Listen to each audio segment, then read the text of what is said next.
Welcome to another deep dive, this time into the world of Icelandic psychology.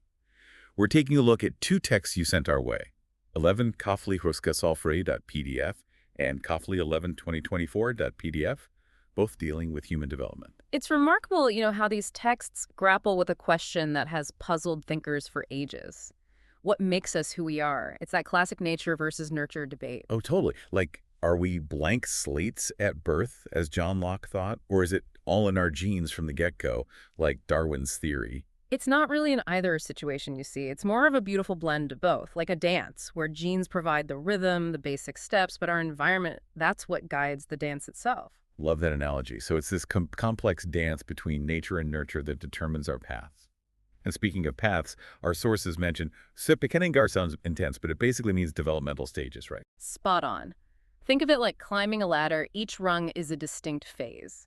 You can't just skip one or rearrange them. Development follows a set sequence. Makes total sense. Yeah. You can't expect a baby to run before they can crawl, right? The texts use a cool term for infant motor development, by the way. Þroski ungbarna. Amazing to see how those stages unfold naturally. It really is. And while we're on the topic of stages, we can't forget about nemiskei, critical and sensitive periods in development. These are like key windows of time when certain experiences have the biggest impact. So, if I'm getting this right, during these periods, our brains are primed for specific types of learning and growth. Is that why, say, language learning is easier for kids? Exactly. And it's not just about what we learn, but how we form bonds and develop socially, emotionally.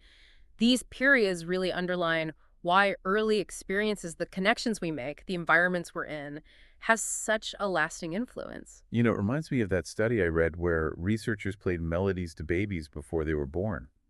Months later, the babies still reacted to those tunes, like they had some kind of memory from the womb. That's incredible. It speaks volumes about the capacity of the developing brain even before birth. Mind-blowing. Makes you wonder what else those little brains are soaking up. Our sources also touch on how researchers study this, mentioning cross-sectional and longitudinal studies. Could you break those down? Sure. Imagine studying a forest. A cross-sectional study is like a snapshot. You see trees of all ages at once, giving you a glimpse into different life stages. So a broad view at one point in time. What about longitudinal one? That's more like a time-lapse video. You observe the same trees over many years, tracking their growth and changes. More comprehensive, but takes time. It's amazing how researchers piece together these different views to understand human development. It's like a giant puzzle, isn't it? Precisely. And speaking of puzzles, let's rewind to the very beginning, that journey from a single fertilized egg to a full-fledged fetus. Now, that's a journey I'm eager to unpack. We should start with the basics. The sources use the Icelandic term okfruma for the very first stage, the zygote. Right. The zygote, a single cell containing the blueprint for a whole person, rapidly divides and transforms into the foster raiser, the embryo, in just a few weeks. That's wild. So much happening so fast. Absolutely. By weeks 2 to 9, the embryo is already busy forming its life support, the placenta, the umbilical cord, creating that crucial link with the mother. And from week 9 on, it's considered a foster, the fetus, correct? You got it. And here's the amazing part. Around week 25, the fetus hits a milestone. Viability, meaning if born prematurely, there's a chance of survival outside the womb. It's astounding how much happens in those first 25 weeks. But this period isn't without risks. Our sources mention teratogen, anything that can harm the developing fetus, is that right? Yes, teratogens can be anything from medications or illnesses the mother has to exposure to things like alcohol. And speaking of which, the texts specifically highlight the dangers of alcohol during pregnancy, leading to issues like fetal alcohol syndrome, or FASD. A sobering reminder of how important it is to provide a safe and healthy environment for the developing child.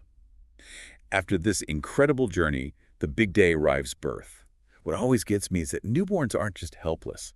They come preloaded with these reflexes, like built-in survival tools. You're absolutely right. It's as if they're ready to face the world, equipped with these instinctive responses that are vital for survival, like the fibraga, the grasp reflex. Oh yeah, you touch their tiny palm and they grip your finger with such strength.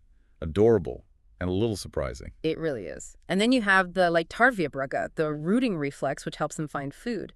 When you stroke a newborn's cheek, they naturally turn towards the touch, looking for that source of nourishment. Like they're hardwired to seek out what they need from day one. And then there's the sogviabrag, the sucking reflex, so essential for feeding. Exactly. All these reflexes, along with many others, highlight the incredible capabilities of the newborn brain. But here's something even more mind-blowing. Research suggests babies might actually hold on to memories from their time in the womb. Wait, really? Memories from before birth. Tell me more. It seems so. Studies have shown that babies recognize their mother's voice, her heartbeat, even tunes they heard while in the womb. It challenges that old idea of newborns as blank slates, doesn't it? Completely blows my mind. It makes you wonder about all the things those little brains are absorbing. As babies move from those reflexes to thinking more complexly, we encounter a giant in developmental psychology, Jean Piaget. Ah, Piaget, yes. His work is fundamental to understanding how children's thinking abilities evolve. He's the stages of cognitive development guy, right? Mhm. Could you refresh our memory on those key stages? He pinpointed 4 main stages: sensoromotor, preoperational, concrete operational, and formal operational, each a different way of thinking and interacting with the world. The sensoromotor stage, from birth to around 2 years old, is all about exploring the world through senses. So like little scientists, experimenting and understanding their surroundings through touch, taste, sight, and sound. Precisely. One of the biggest leaps during this stage is Festi object permanence. Object permanence.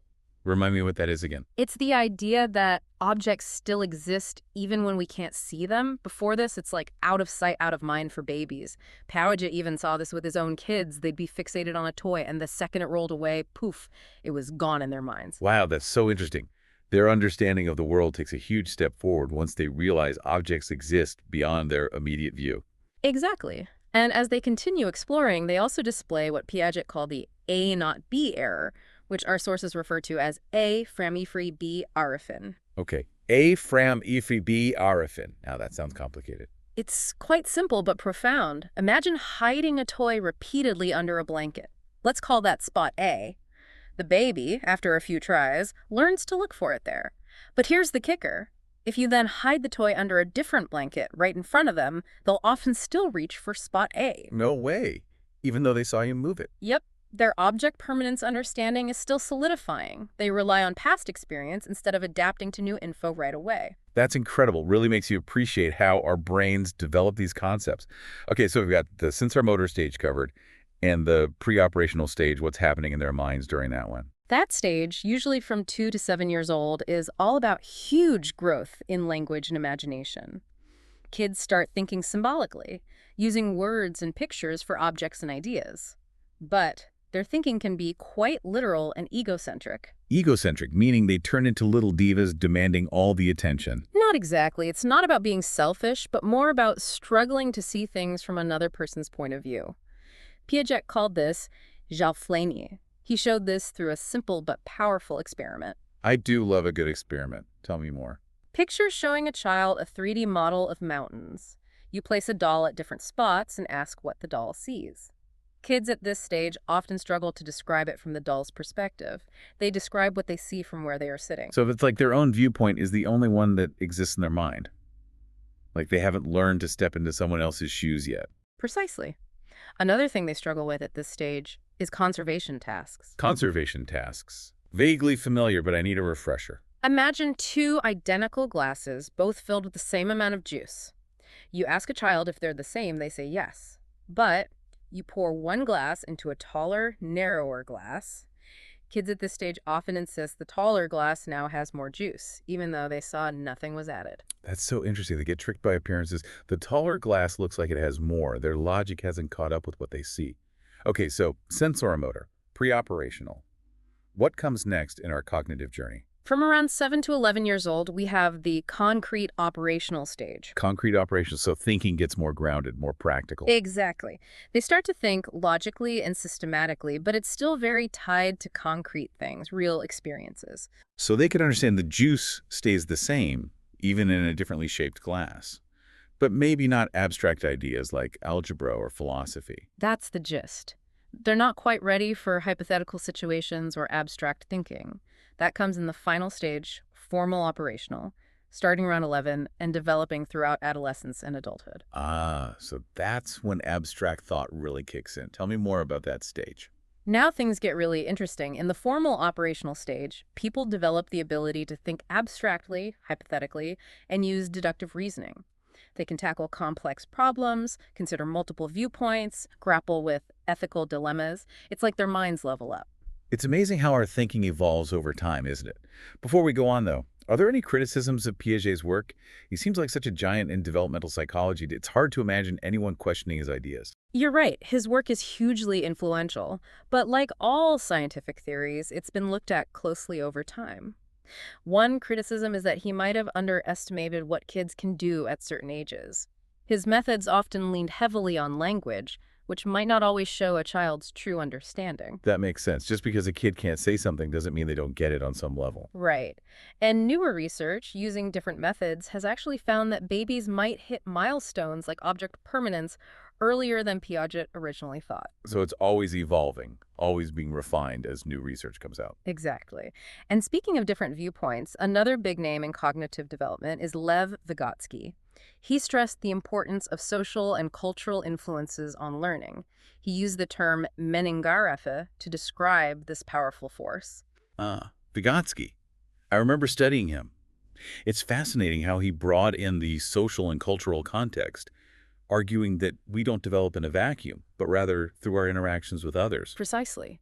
Vygotsky believed children learn best by working together and getting guidance from those who know more: parents, teachers, even peers. He saw learning as a social process, shaped by the tools and symbols we inherit from our cultures. So it's less about stages and more about the support system around a child's learning. Exactly. He talked about the zone of proximal development, the gap between what a child can do alone versus what they can do with help. Learning is most effective in this zone, where kids are challenged but not overwhelmed. It's like having a mentor who can help you bridge that gap and reach new levels of understanding. Right. And Vygotsky saw language as crucial in this process, not just for communication, but as a tool for thinking, for shaping our view of the world. So through language, we internalize knowledge and ways of thinking from our cultures. It's incredible how much our social environments shape how we understand things. Truly. And as children's thinking abilities grow, they also start to better understand other people's minds. This brings us to the theory of mind, or kenning-hugin in Icelandic. Theory of mind. Sounds so intriguing. What exactly is it? It's the ability to realize that other people have their own thoughts, beliefs, feelings totally separate from ours. It's being able to put yourself in their mental shoes and understand that their perspective might be different. So it's like building a theory about how other people's minds work. Yeah. And I imagine this is super important for social interaction, right? Absolutely. Theory of mind lets us understand people's intentions, maybe predict how they'll act, and empathize with their emotions. It's the foundation for cooperation, relationships, and navigating a social world effectively. Exactly. Researchers use a really clever experiment to test this in children called the Sally Ann test. Okay, Sally Ann test. I'm all ears. How does it work? Imagine two dolls, Sally and Ann. Sally puts a marble in a basket and leaves the room. While she's gone, Ann moves the marble to a box. Then Sally comes back. Okay, I'm already hooked. The question is, where will Sally look for the marble? Exactly. A child without a developed theory of mind usually says Sally will look in the box because they, the child, know it's there. They haven't yet grasped that Sally has a different belief based on her own experience. That makes sense. They're still stuck in their own perspective. Right. But a child with theory of mind gets it. They'll say Sally looks in the basket because that's where she last put it. They understand Sally has a different belief, even if it's wrong. Such a smart way to test that. And I bet our theory of mind keeps developing, gets more complex as we grow and have more social interactions. Absolutely. It's not a one-time thing. Our understanding of other minds becomes more sophisticated as we experience different perspectives, handle social situations, and learn empathy. So we've journeyed from infancy to childhood, explored how our minds develop, understand the world. But what about those teenage years? Adolescence, a time of huge physical, emotional, and cognitive changes. Adolescence. Buckle up. Things are about to get interesting. Ready for the ride. Yeah. What is it about the adolescent brain that makes this such a unique and, let's be real, sometimes challenging time? Well, one thing to remember is that the teenage brain is still under construction. Still. I thought by the teenage years, our brains were basically done developing. Not quite. The brain reaches its adult size in early adolescence, but the wiring isn't finished yet. Lots of fine-tuning still happening, especially in the frontal lobe. The frontal lobe, the part for decision-making, planning, impulse control, right? That's the one. Yeah. And it just so happens to be one of the last areas to fully mature. So teenagers can be incredibly smart and capable, but they're also more prone to taking risks, acting impulsively, and those famous mood swings. Like they've got the gas pedal slowed, but the brakes are still being installed. Perfect analogy. And to add to the chaos, we have the hormone surge of puberty. Right. Can't talk about teenagers without hormones. It's like the body's way of announcing, big change is coming, everyone hold on. Speaking of which, our sources mention menarche and spermarche, which are big milestones on this hormonal roller coaster. You said it. Menarche is when menstruation starts for girls, marking the beginning of their reproductive years. And spermarche is the first ejaculation for boys, signaling their own entry into reproductive maturity. These aren't just biological events either, they hold cultural and social weight, often symbolizing a transition to adulthood in many societies. And along with the physical changes, there are shifts in social behavior and self-awareness too, right? Absolutely. Adolescence is about figuring out who you are, your place in the world. And it's when that adolescent egocentrism that Piaget talked about earlier can pop up again. You mean that everyone's watching me feeling like being on stage all the time? Exactly. Our sources use the term Elkind for this, highlighting how teens often feel like their experiences are unique and that everyone's judging them. Oh, I remember that feeling from high school. Like every awkward thing I did was amplified 1,000 times over. It's super common, part of that process of self-discovery that defines adolescence. No wonder it's often seen as a turbulent time. So much growth and change, but it can also be confusing and overwhelming. You've hit the nail on the head. It's a balancing act. Pushing boundaries, figuring out limits, and navigating this new sense of self. All while the brain's still under construction. That's a lot to handle for teenagers and for those who love them. Definitely. But amid the challenges, it's key to remember adolescence is also filled with potential. It's a time to explore, find passions, make meaningful connections. That's a great point. So, moving past the whirlwind of adolescence, we enter adulthood. A chapter with its own transitions, challenges, and victories. Exactly. So what about how our minds and bodies change as we go through adulthood and into later life? One thing's for sure, aging is dynamic, not static. Just like in childhood and adolescence, there are common developmental patterns, but also lots of individual variation.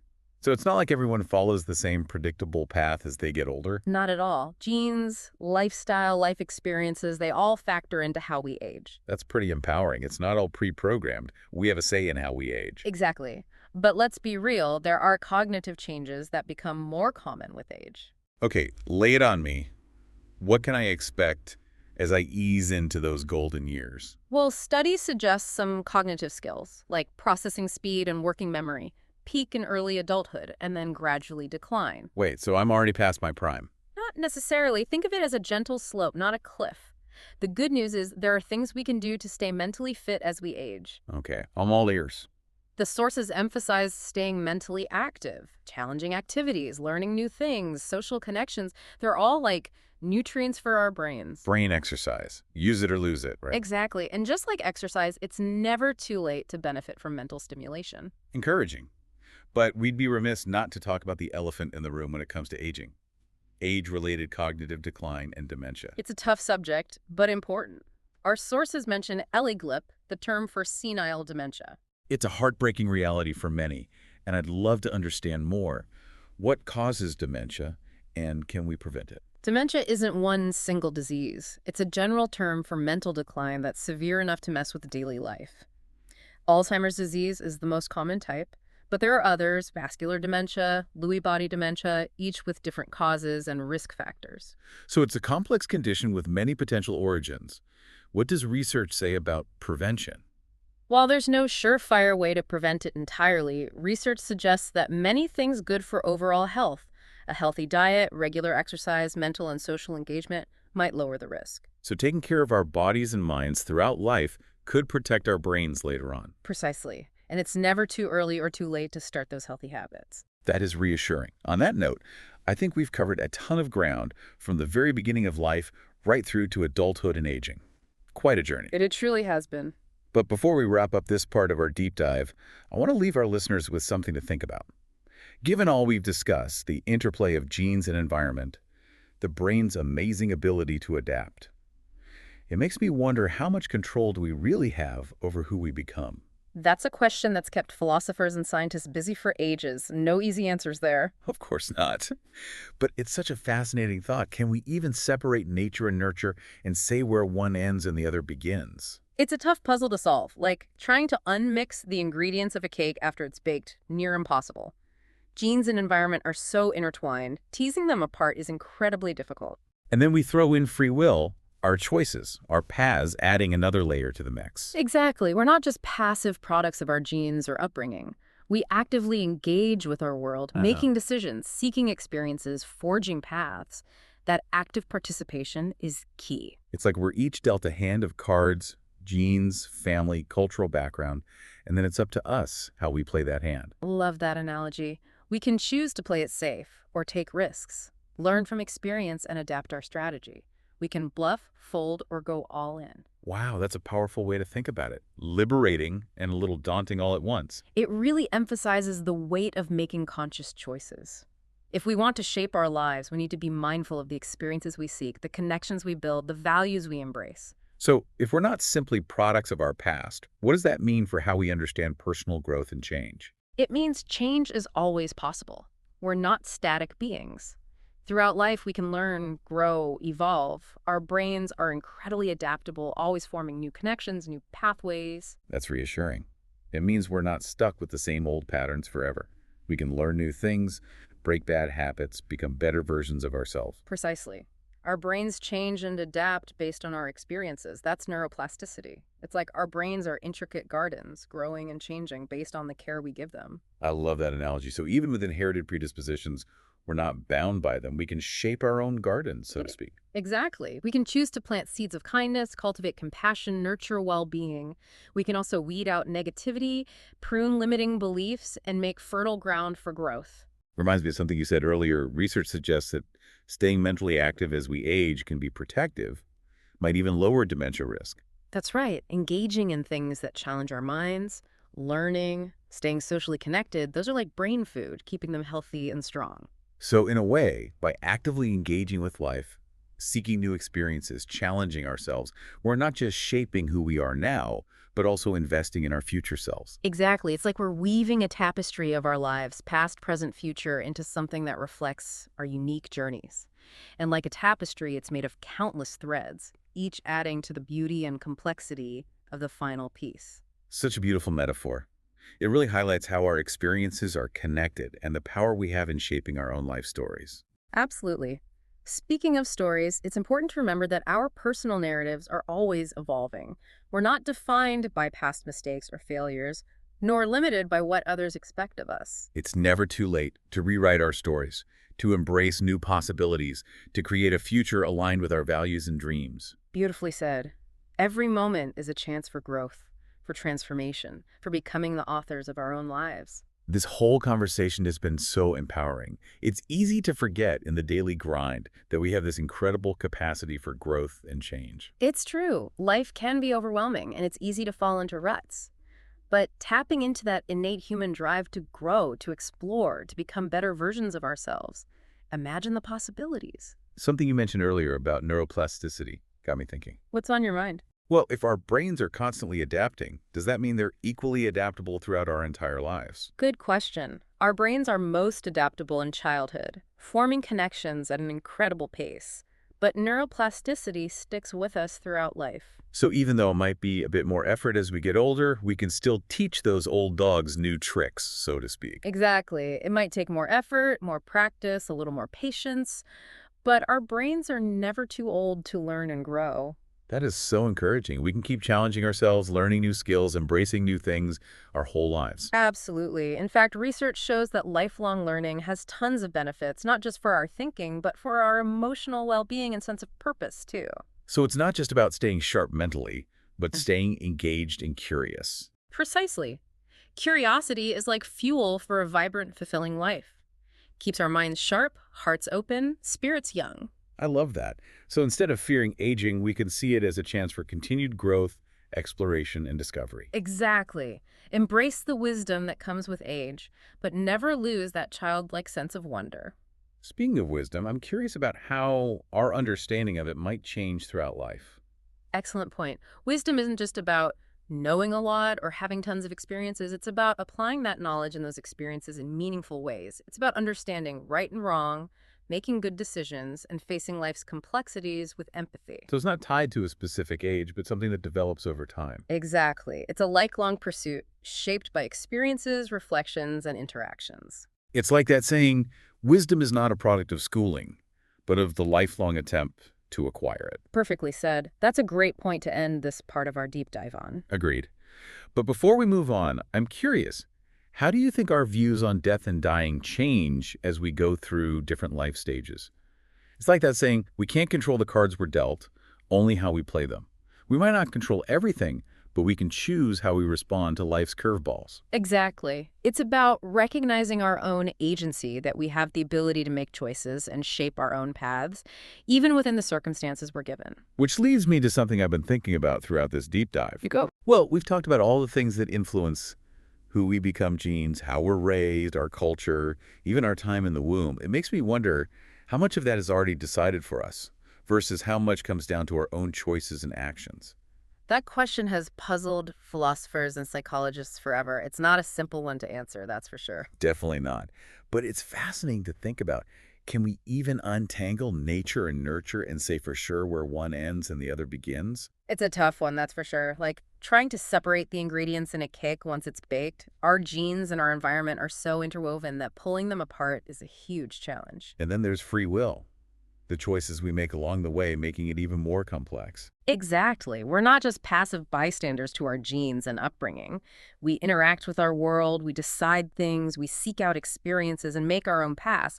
That active role we play is a crucial part of the whole thing. So we're dealt, handed cards at birth, our genes, family, background, and then it's our move. We decide how to play. I like that. We can be cautious, we can take risks, learn from our wins and losses, and adapt. We can bluff, walk away, or go all in. Powerful way to look at it. Both empowering and a little intimidating. Right. It shows how important it is to make conscious choices. If we want to design our lives, we need to be deliberate about what we experience, who we connect with, the values we live by. So if we're not just products of our past, what does that say about personal growth and change? Can we really change who we are? It means change is always on the table. We're not fixed or static. Throughout life, we can learn, grow, evolve. Our brains are amazingly flexible, always making new connections, new pathways. That's good to hear. So we're not stuck with the same old habits and thought patterns forever. We can learn new things, drop the things that don't work, become better versions of ourselves. That's the idea. Our brains are constantly changing and adapting based on what we experience. That's neuroplasticity, right? It's like our brains are these incredible gardens that grow and change based on how we tend to them. I love that analogy. Even with things we might have inherited, those predispositions, we're not stuck. We have a hand in tending our own gardens. Exactly. And we get to choose what we plant. Kindness, compassion, self-care. We can also pull out the weeds of negativity, clear out limiting beliefs, and basically prep the soil for real growth. This reminds me of what you said before about staying mentally active as we get older. The research suggests it can actually protect our brains, maybe even reduce dementia risk. Right. Those brain-boosting activities, challenging ourselves, learning, staying connected. It's like giving our brains the good stuff, right? It helps them stay healthy and resilient. So by actively living, trying new things, pushing ourselves, we're not just shaping who we are now, but also making an investment in our future selves. That's the heart of it. It's like we're creating this tapestry of our lives, past, present, future, something that reflects our journey. And like any good tapestry, it's all these individual threads that come together to make it beautiful, make it complex, and make it ours. I love that metaphor. It really shows how interconnected our experiences are and the power we have in crafting our own stories. I agree. And when we talk about stories, our personal narratives are always evolving. We're not defined by our past missteps or failures, and we're not limited by other people's expectations. It's never too late for a rewrite. We can embrace new possibilities and create a future that feels authentic and true to ourselves.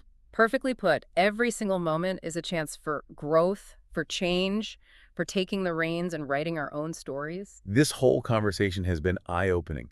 It's so easy to get caught up in the day-to-day and forget we have this amazing capacity for growth and change within us. It's so true.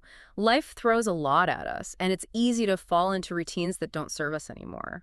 But when we tap into that drive to grow, explore, become better versions of ourselves, That's where the magic happens. When we were talking earlier about neuroplasticity, it got me thinking. What's that? Well, if our brains are constantly changing and adapting, does that mean they stay just as adaptable throughout our entire lives? That's a great question. Our brains are definitely at their most adaptable when we're young, during childhood. That's when they're making new connections like crazy. But here's the thing, neuroplasticity sticks with us. It doesn't just disappear. So it might take a bit more work, but we can teach those old dogs new tricks. Right, you got it. We might need to put in more conscious effort, more practice, more patience even. But our brains are never too old to learn, adapt, and grow. That's encouraging. So we can continue to challenge ourselves, learn skills, try new things, basically keep our minds open to new possibilities throughout our lives. Precisely. And there's a lot of research to back that up. Lifelong learning isn't just good for our brains, it's good for our overall well-being and our sense of purpose, too. So it's not just about remembering things or thinking clearly, it's about staying curious and engaged with life as we go. Exactly. Curiosity, it's like a superpower. It keeps our minds nimble, our hearts open to new experiences, our spirits feeling young and lively. I love that. So aging isn't something to be afraid of. We can see it as a continuation, a time for growth, exploration, and new discoveries. I love how you put that. Think of aging as an opportunity to gather wisdom, but always hold on to that childlike sense of wonder. Don't lose that curiosity. Speaking of wisdom, I'm curious, how do you think our understanding of what wisdom is changes over a lifetime? What a great question. Wisdom isn't simply about collecting knowledge or racking up life experiences. It's about being able to apply them in thoughtful and helpful ways. It's about knowing the difference between right and wrong, making good choices, and navigating the ups and downs of life with compassion and understanding. So it's not about reaching a certain age as much as it is about something that gets richer and deeper over time. That's it. It's a lifelong journey shaped by our experiences, how we reflect on them, and how we interact with the world around us. It's like that quote, wisdom is not a product of schooling, but of the lifelong attempt to acquire it. Couldn't have said it better. And I think that's a perfect note to wrap up this part of our deep dive on. I agree. Before we move on, though, I'm really curious, how do you think our perspectives on death and dying might shift as we go through different phases of life? That's a deep one, for sure. And it's something I find myself thinking about more as I get older. Like, the way we understand death kind of changes right alongside how we understand life itself. What a beautiful way to put it. When we're young, death can seem like this abstract thing, far off, even scary. But as we grow and experience loss firsthand, grandparents, maybe pets, even friends, our understanding of death gets, well, more real, more personal. It's like it shifts from this, I don't know, theoretical thing to actual lived experience. We start to really grasp that it's not a matter of if, but when, like it's a chapter that's going to be in all our stories eventually. Exactly. And with that realization can come a deeper appreciation for how precious life really is, a sense of urgency to really live each day. I've definitely noticed that. As I get older, I'm much more aware of my own mortality. It's not morbid or anything, more like a little nudge to, appreciate every moment, be present with the people I care about, make sure my life feels meaningful. That's a healthy way to approach it, for sure. Finding that balance, right? Accepting that death is out there, but not letting it stop us from embracing the life we've got. Totally. So how do we cultivate that healthy perspective? How do we, make peace with the fact that our time here is limited? Now, that is a question that's echoed through the ages, hasn't it? Philosophers, spiritual teachers, everyday folks, we've all wrestled with it. There's no one right answer, of course, but I think it begins with accepting our own mortality. Understanding that death is as natural as birth, growth, even decay in the natural world around us, part of the cycle. It's like that Carl Sagan quote, we're star stuff, contemplating star stuff. We're part of this huge cosmic dance, life and death and everything in between. There's something kind of amazing about that, even if it can be a little scary too. So beautifully put. And, I think cultivating a sense of gratitude can be incredibly powerful here. When we focus on the good, our loved ones, the experiences we've had, even simple joys like a beautiful sunset or, heck, a good cup of coffee, it can shift things. Instead of fear and what we might lose, there's this feeling of abundance, of appreciating what we do have. It's about savoring what's right here, right now, instead of dwelling on the what-ifs and maybes. Exactly. And if we can approach death with that same sense of gratitude, grateful for the gift of life, however long it lasts, maybe that transition, whenever it comes, feels a bit less scary. I like that a lot. Yeah. It's about being open to the whole human experience, right? The happy and sad, the beginnings and the endings, all of it. That's it. It's about acknowledging that just like a single day has both light and dark, so does the human lifespan. And maybe by embracing that, by seeing that death isn't the opposite of life, but just another part of it, maybe that's how we learn to live more fully, more presently, more meaningfully. What a beautiful thought. I couldn't agree more. Well, on that note, I think it's time to wrap up this deep dive into the incredible world of the human mind.